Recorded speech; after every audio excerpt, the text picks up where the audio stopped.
नीलमपुर एक श्रापित गांव था। यहाँ हमेशा एक अजीब सा डर का माहौल रहता था। गांव के लोग हर वक्त एक ही दुआ करते, कहीं सिर कटे राई स्टार न आ जाए। रात के वक्त सब लोग अपने घरों के बाहर सोना, जवाहरात और हीरे रखकर सोते, क्योंकि हर रात 9 बजे राई स्टार की आत्मा, जिसका सिर कटा हुआ था, गांव में घूमती थी। राई स्टार के पास एक जादुई झाड़ू थी। इस झाड़ू पर बैठकर वह गांव में घूमता, घर घर जाकर लोगों के सोना, हीरे और जवाहरात उठा लेता। लेकिन जिस भी घर के सामने कुछ नहीं मिलता, वह घर के सब लोगों को एक एक कर मार देता। और ये सिलसिला रोज चल रहा था। गांव वालों को पता था कि इसके पीछे का राज क्या है, लेकिन किसी ने हिम्मत नहीं की इस सच्चाई को समझने की। फिर एक दिन सब कुछ बदल गया। गांव में एक लड़का आया, ज्ञान भाई, राई स्टार का बचपन का दोस्त। वह अपने पुराने दोस्त से मिलने आया था, लेकिन जैसे ही वह राई स्टार के घर गया तो देखा घर पर ताला लगा था। ज्ञान भाई ने गांव वालों से पूछा, लेकिन कुछ लोग झूठ बोलकर इनकार कर गए और कुछ ने उसे मारकर भगा दिया। ज्ञान भाई को अब कुछ गड़बड़ लगने लगी, लेकिन उसने हार नहीं मानी और अपने दोस्त को ढूंढता रहा। सुबह से शाम हो गई, लेकिन राई स्टार कहीं नजर नहीं आया। तभी ज्ञान भाई ने देखा कि गांव में अफरा तफरी मची हुई है। लोग अपने घरों के सामने सोना रखकर अंदर चले जा रहे थे। ज्ञान भाई ने देखा एक घर के बाहर सिर कटा हुआ लड़का कुछ लोगों को मार रहा था, और वह लड़का कोई और नहीं बल्कि उसका दोस्त राई स्टार था।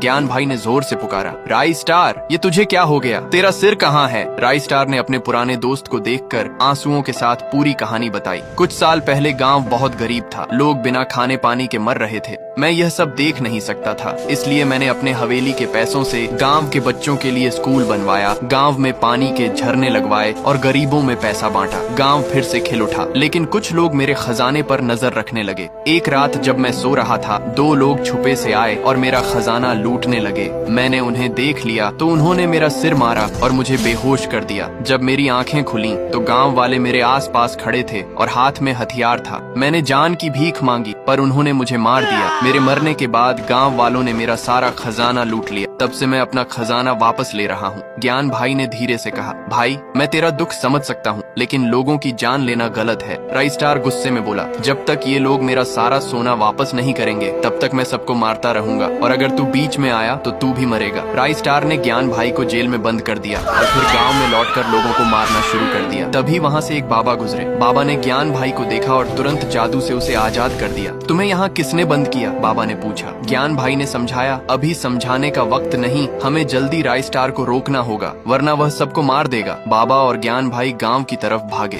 बाबा ने कुछ मंत्र जादुई बोले और राई स्टार एक जगह अटक गया, हिलडुल नहीं पा रहा था। ज्ञान भाई ने गांव वालों को इकट्ठा किया और राई स्टार के सारे पैसे वापस दिलवाए। गांव वालों ने सच में माफी मांगी। राई स्टार ने अपना खजाना वापस पाकर खुशी खुशी अपनी जादुई झाड़ू पर बैठकर वापस चले गए।